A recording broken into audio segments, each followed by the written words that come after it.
All right, so everybody, thanks so much for listening to Fire Breathing Rob. We have a returning guest, but before we even get to that, if you are watching us on YouTube, one of the podcasts, or on the radio, please like, subscribe, and share. Obviously, on the radio, you can't do that, but thank you for listening, of course, and we appreciate that. We have a returning guest here on Fire Breathing Rob, and this is Arnoux. And he was on here. Gosh, Arnoux, when was the last time you were on here? I don't remember, at least 6 months, a year ago. Yeah, at least about a year ago. So Arnoux Goran, last time he was on, I think you were on here twice for that matter. Once we talked about dating, and then once I think we talked about your life story in general. So if you want to go back into the YouTube, you can definitely check out the old conversations. It's funny, I was watching one of our old conversations a couple of days back. It's really interesting. So Arnoux Goran, thanks so much for coming on again. I greatly appreciate it. I'm looking forward to this. Thank you for having me. It's my pleasure to be here. Tell everybody a little bit about you in general as we start off this interview. Well, thank you for asking. I grew up in a very unhappy home environment, just terrible experience growing up. And like many of us who experience tragedy, we find our life path figuring out how to overcome that. And in my case, it was a complete annihilation of everything about who I was, physically, emotionally, mentally, and spiritually. I needed to be rebuilt. So I basically dedicated my life to figuring out how to do that. And as a result, I've developed an entire series of seminars. I've got 29 courses, and I've spent the last 20 years helping people transform their lives, and it's been an absolute dream come true. I never thought that going through such a horrible upbringing would allow me to then live this kind of life where people tell me I've changed their life or I've saved their life regularly.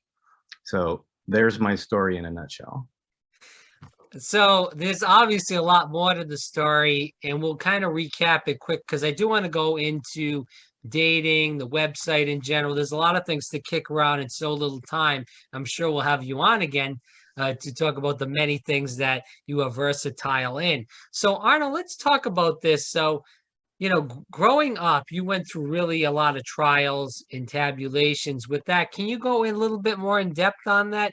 Just because the viewers are really going through trouble with COVID-19, depression, anxiety. This is what I'm hearing from a lot of people that I'm friends with, myself, and people in general around the country and around the world. Yeah, right. A lot of people are struggling and suffering emotionally right now. And I do have a tremendous background in that arena. Both my parents were drug addicts, and both of them are deaf, so they couldn't hear. And you might think, well, how does that affect it? Well, the deaf population does have double the rate of alcohol and drug abuse. So it's difficult, especially in their generation, to grow up deaf. And I believed, and I really still believe, that the big reason why people do drugs is because they're in emotional pain, severe emotional pain, so much so that they want to get away from how they feel. So at the age of 16, I made it my mission to try to help my parents stop doing drugs and do a deep dive into understanding it. And that was part of what led me down that whole path of figuring out how to erase negative emotions permanently. That's what we need. Mostly what people do is they just try to put their feelings aside, their anxiety, whatever they're dealing with, try to cope, and they have coping mechanisms. And sometimes they help and sometimes they work temporarily, but what we really want is to get rid of those feelings permanently and actually experience it being gone and feeling better. And that's what I would want to bring to everyone. I guess we'll just go into this deeper question because I talked to this guy that was a porn star, Arnoux, and he talked about women and how he was involved with all these women as a porn star, but he was talking about Bumble. And this kind of gets into dating and also social media. And he said, women really have the advantage as far as in the dating game now, because with these dating apps, since they're so, well used now, and women know how to play picture, with the pictures, the angles. And I'm sure guys can do this too, but it's more prevalent with women that they can do this. And then when you swipe right on them, they still need to accept you and start that conversation. So women, I feel like, have that power now where they didn't before, where there wasn't that kind of apps where, the woman had the control. Do you feel like that's really hurt men as far as self-esteem? in general? I think women have always had the power of beauty and seduction in their favor. And it's just part of the nature of masculine and feminine. Us masculines, we want to chase, hunt, and seduce the divine feminine. It's just part of the nature of the excitement of the polarities. But when you get into doing it on online dating, it's a little different because you can't just walk up and say hello and see the expressions on their face. You don't know what's going on the other side. And so you're swiping right or you're messaging all these girls, and most of them are probably not going to reply Yeah. because they're not even checking their messages because they have 1,000 messages. Who knows what reason they're not even using the app anymore. It's just sitting on their phone. We don't even know why they don't reply because we have no way of knowing other than to take a wild guess or be some kind of super intuitive person. So then does a guy get a gut punch because he keeps messaging and swiping right and not getting much of a response? Yeah, I would imagine a lot of guys do get that. And you just got to realize that it's not personal. And even they are trying to figure out how they're supposed to screen and choose guys. And it's not that easy for them. And the more beautiful they are, the more likely they are to have too many people trying to talk to them. And then if you think about it from a girl's point of view, sometimes the guys are not that nice to them. Right. And then they're dealing with that too. So what can we do? Well, we could try to understand their point of view, and we can make the best profile that we can make and just realize that's just part of how it is nowadays. I want to ask you this though, because we always hear the woman side of social media, like I just went through with you as far as the pictures. And we hear that a lot of this leads to bulimia, anxiety, depression, anorexia, because the women are seeing these women that are, not really themselves. It's kind of a fake picture. Can you talk about, as far as coaching men and talking to men in general, what is the male side of that as far as social media and looking at other guys with maybe real hot woman, and how that plays into the self-esteem issue? Well, that's a great question. Women might want to be the most beautiful, but men want to be the most successful, most powerful, richest, have the nicest things, however they want to express that they are awesome in the world. And when you're doing social media, all you're seeing are people's A sides. I don't know if you remember back in the old days, we had records and CDs that had a B side and an A side. And the B sides were kind of like the ones that they weren't sure they wanted to release, but they threw them on the back end anyway, just in case you want to check it out. Nobody is posting all their B sides of their life. They're only posting the really shiny, beautiful stuff. And you got to remember that, because your whole life every day isn't all shiny, beautiful stuff typically. And then you're looking on social media and all you see is the shiny, beautiful stuff. And you're like, why does my life look so bad in comparison? It's because they're not sharing the rest of it. That's all. And once you get that, then you can say, okay, well, I got all my shiny stuff too. Let me put that on there. So how do you coach men up? Because they could easily go down the drain. You just brought up points. The women have the app on the phone. Maybe they're not looking at it. Maybe they've just been burned out with, we'll be honest, with dick pics and all this other crap that they face. I see it from their side as far as that goes. And, you have these men that are swiping right. They're really trying to find a woman. It's not just about sex. They're really trying to find a mate, and they swipe and they just can't get anything going. Or the woman that they get, it's not really their cup of tea, in plain English. It's just, maybe you can make a good friend. Maybe it's just not a good fit. So how do you coach them up? Because you could easily get down about that. Oh, absolutely. What we do is we erase the down feeling that comes from that, right? So if you feel bad because you're working hard, trying hard, putting everything out there to find what you really want, your wife, whatever it is you're looking for, a woman that you want to have a family with, something like that, and it's not showing up and not showing up, and inside of you is this terrible feeling. Well, the truth is that terrible feeling has been there for a long time, long before now, and the experience that you're going through, it's just bringing it up to the surface.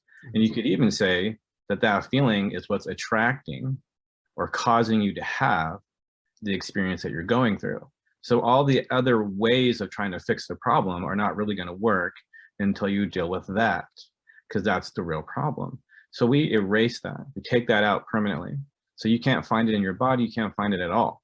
And then what happens is the girls start responding to you differently. Life starts to look different to you.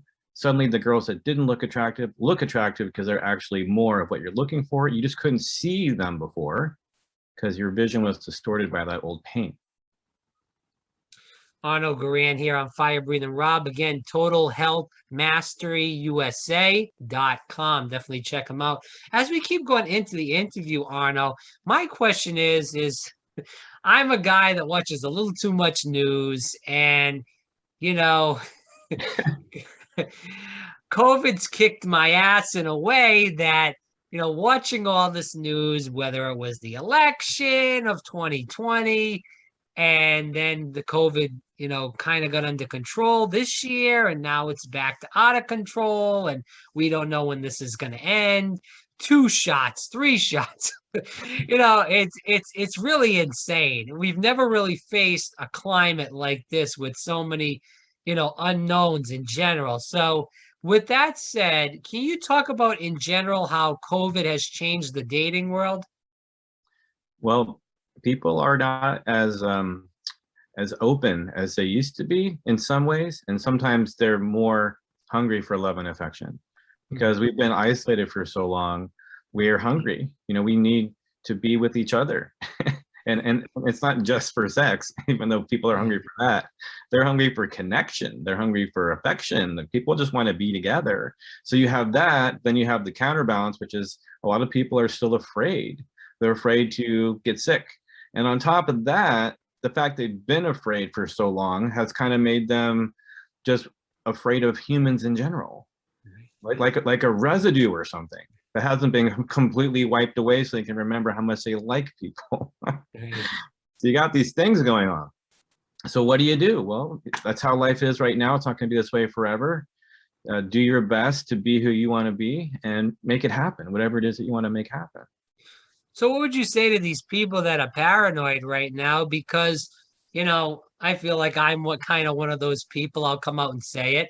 I've went on a couple of dates since I finally felt comfortable. And I went out. And the first question I get from a lot of these girls is, are you vaccinated? And I am personally, but, and that, or like, do you want me to wear a mask? Or I want you to wear a mask. So it's gotten to these weird questions where we used to say, hey, how are you?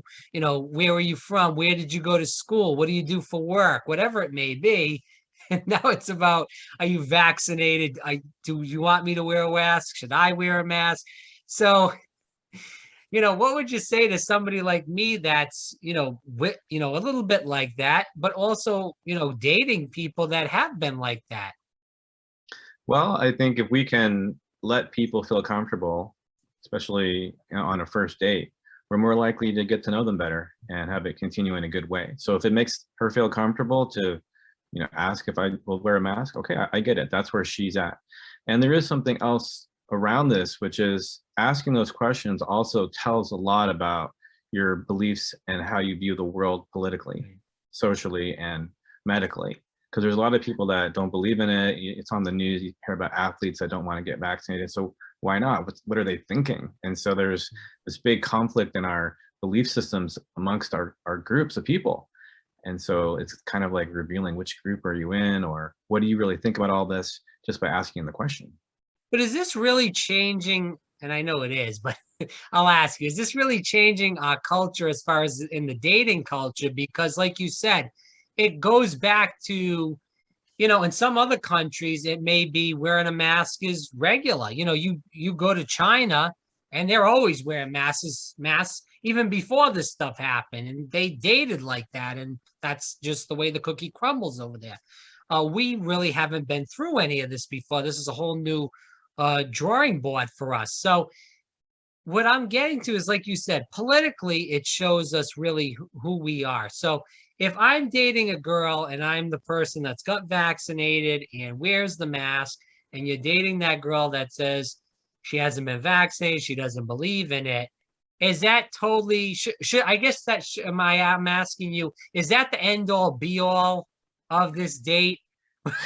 Right at the beginning, we're like, or should you be like really upfront on your dating profile and say, hey, listen, I'm vaccinated. So, the girl sees that, they say, well, screw this guy. I'm out. I'm away from him. I'm not taking him. Or should we not put that in the profile? Because it's like putting I'm for Trump in the profile, or I'm for Biden. And people are like, well, screw Biden or screw Trump. I don't want these guys. I hate those two, either one of those guys. I don't want to date this guy if they're for Biden or Trump. You know what I'm saying? So how do we approach this and still get the right quality girl? Because it really does get rid of 50% of the dating pool. Because, I might be a very progressive person, but it doesn't mean that I can't date somebody that like Donald Trump. Maybe I can get to that person, or, we can talk it out. And, I know people that are Republicans and they marry a Democrat, both ways. So, but it seems like it's gotten a lot worse. What is your opinion on that? I love the question. The divisionist society that we've become lately, I feel like it would be so great if we could just all get on the same team again, instead of being big different teams, and for different reasons. It doesn't matter. We should just be able to talk about what we believe in openly and have good discussions and respect each other's opinions. And the energy, the angst that's there is getting in the way of us being happy. So your question is, should I just say the date's over because she, doesn't agree with me on any of these major topics or not? And it goes back to the term deal breakers. So I have a course on dating called How to Manifest Your Soulmate. And if you go to the website, howtomanifestyoursoulmate.com, you can learn about that course. And in the course, one of the things I have you do is write down all of your deal breakers. Things that, if this is the case, it's not happening. Some of the obvious ones are, like, let's say you want to have kids and she says, I don't ever want to have kids. Well, that might be a deal breaker for you because that's really important to you, right? So how important is it that they're vaccinated or not vaccinated? To some people, it doesn't matter. So it's not a deal breaker. To other people, it's a huge thing. Oh my God. And I can't even imagine talking to someone like that, right? So which are your deal breakers? And politics are not a deal breaker for everyone. And maybe it's become more so lately, but I really like just all of us being on the same team with all these issues and being able to talk about them. So then what are your real dating deal breakers? Is it the way that you get along? There's a whole long list of things we could talk about on that topic. This is the first audience question. So this is from a person that is a millennial, John from Los Angeles. I thank you for listening. Talk about issues that you feel millennials are facing right now in the dating world. And is there a difference between what millennials face to the Gen Zers, which are obviously the younger? I think that millennials are facing the challenge of integrating both, being able to first meet people in person and then doing online dating, and how different they are and what that is like. Because if you're used to meeting people in person, it's a very different dynamic than if you're used to meeting people online first, and the whole conversation and how it goes. Whereas Gen Z, they may not have nearly as much in-person interaction. I mean, I'm sure we've all met someone who was homeschooled their whole life and never went to any real major group activities ever. And they're kind of shy or socially awkward, and they've lived in screens a lot more than the millennials have, depending on what age a millennial is, right?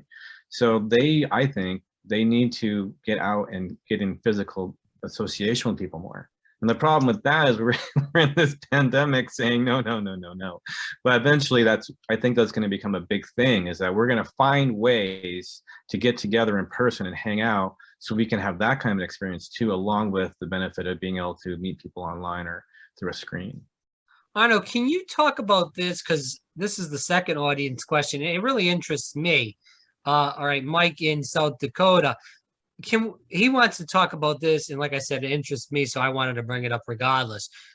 Talking about how he believes this, and I believe this too, that men are afraid to, and obviously this is a generalization, men are afraid to approach women in public, especially now, but even before COVID, that there wasn't as many men approaching women in public, grocery stores, bookstores, nightclubs, bars. You do get the men that do that, but the majority of men are just going to Tinder, Bumble, Hinge now, Match.com. and it's an easy way. Do you feel like that's the easy way out, though, to do it that way for guys that are shy or afraid to approach a woman in general? You're so right. If a guy is afraid to go up to a girl and say, "Would you mind removing your mask so I can see what you look like?" I'm just kidding. I'm just kidding. But that's the problem with COVID dating, is you can't even see if the girl is as attractive to you or not a lot of times because they're wearing a mask. But let's say that there is a girl, she's beautiful, she's not wearing a mask, you're interested, and you might feel afraid to go talk to her. And so, well, I don't need to go talk to her. I could just go look on Bumble. And you're right. It could be an easy way out of a huge opportunity to meet someone, you know, and then you might regret those later. Like, oh, I should have gone up to that girl and talked to her when I had the chance. Mm. And that fear is something that we need to deal with. We need to get rid of it. You know, it's like an old program on a computer and it just turns on and then it's running and you're like, and you're trying to use your mind to overcome the fear and go say something, but the fear is big, and so then sometimes it wins. But if you got rid of it, then instead of being courageous, you'd become fearless, and then you would just go up to a girl that you like and say hello. Right. Arnoux Goran, again, how to manifest your soulmate.com. Definitely check it out. And as we keep going into a couple of the last few audience questions, as far as dating and COVID, dating in general, this question is from Jane, and she is from Florida, my state. So congratulations to her, and thanks for listening, of course. And again, if you're listening to us, please subscribe, like, and share this interview. We greatly appreciate it. The numbers have went up. We're trying to get them even higher. She wants to talk about dating in college. She's saying that dating in college was so much easier. And when I got out of college back in early 2020, obviously COVID happened during that time, she talks about. So it's a lot harder as far as dating. But she's saying that dating in general out of college has been extremely hard for her. Can you talk about that in general? Yeah, it's a great question. Thanks, Jane, for that question. A lot of people go through that, and not just college, but high school too. You're surrounded by a lot of people your age, a lot of single people your age, and you're forced to go to a room where they're going to be also and be in the same room with them day after day. And then sometimes you have social groups that are just easy to spring up in the environment. And then all of a sudden, you're by yourself in your house and you go to your job and you have like 8 coworkers and you're not attracted to any of them. So now what? Right? You're So back online. well, that's one thing we do is we get an online profile and try to find someone a girlfriend or someone to be with. But what we can also do is join activities, right? Yes.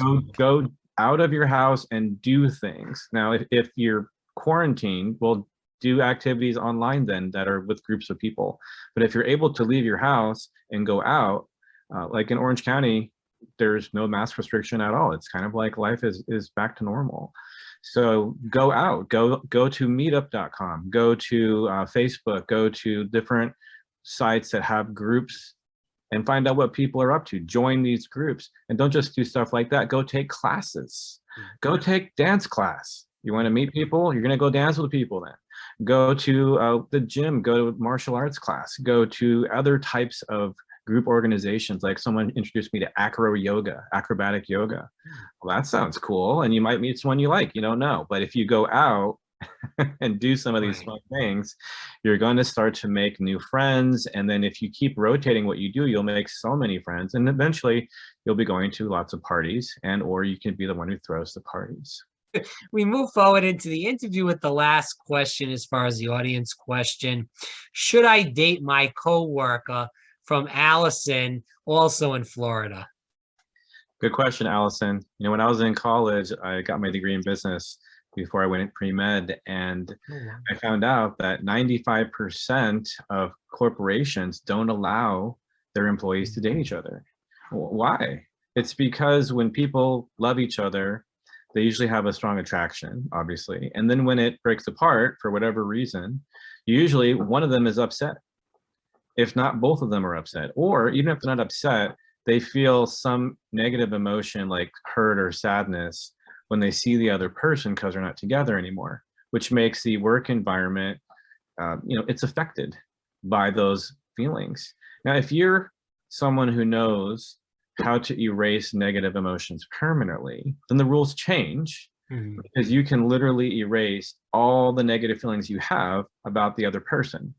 And if they know how to do that too, then there literally won't be any of that drama. None of it. None of the I hate you, none of that stuff. So then it's cool. It's okay. But not that many people know how to do that yet. And so in order to minimize conflicts in the office, that's what people say. However, my old martial arts master had the same rule: no dating within the martial arts school, Mm. because he didn't want people to quit because they didn't want to not see the other person anymore. Right? It made sense. Yeah.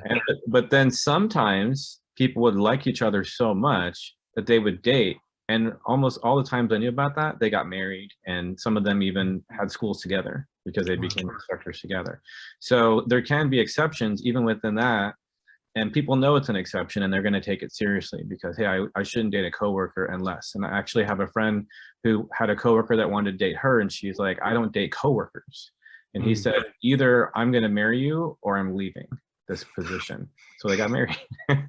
Wow, that's pretty impressive. So let me just kind of one up that question with my own question. So if you do want to date a woman in, or on the other side, a woman wants to date a guy in the office, what should they do? Should they really keep it hush hush? Should they not really talk while they're in the office and only talk outside of the office?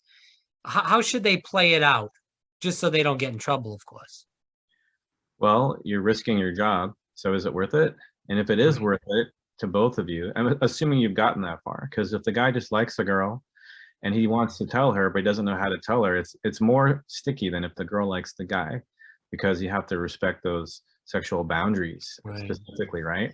So you have to be really, really subtle in the opening conversations, either way, really.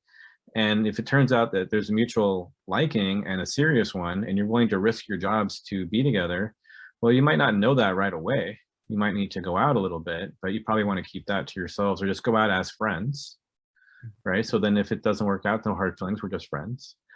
But then if it is something you both want to be really serious about, then at that point you have to decide what you want to do. Do you want to tell everyone in the office, hey, we're getting engaged, or we want to be together? Do you go directly to the boss and say, hey boss, we want to be married?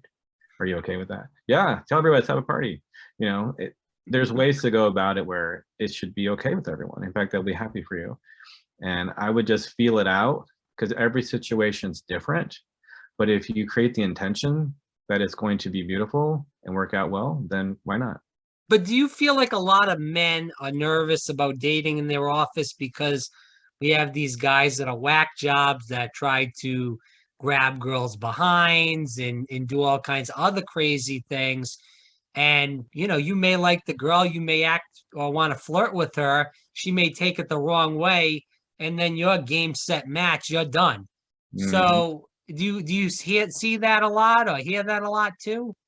Well, I suspect that it's true, that they feel Yeah. uncomfortable because there's too many guys that don't know how to behave, and so now you might get put in a category with one of those guys. Yeah.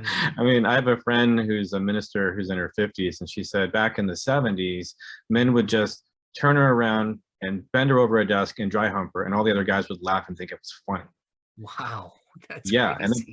it's insane, right? Like, that's Yeah. how they treated women, and it was so horrible. So there's still some of that residual, like, men are pigs energy, which, sounds like it was rightly deserved back Mhm. then, but guys are much better now, we think, but there's still some of that going on. Mhm. So if you're not one of those guys, you're not gonna act like one of those guys. You're gonna be respectful, and you're gonna be smart, and you're probably not gonna bring up sex or anything that would be make her uncomfortable, ever.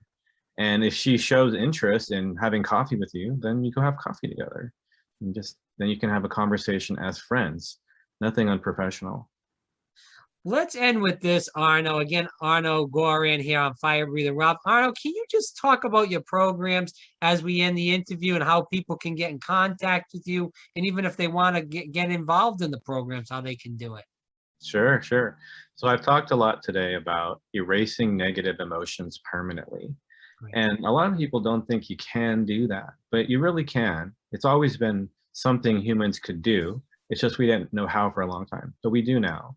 And on my website, there is a free webinar called Why Your Life Is the Way It Is, Ending Repeating Life Patterns. And that is a great free introduction into my program on how to transform your inner self and get rid of all that old stuff. I mean, could you imagine not being afraid of going up to any woman, and asking her out? I mean, one time I got the phone number of this gorgeous girl, and the guy that was sitting next to me said to me, "You have huge balls."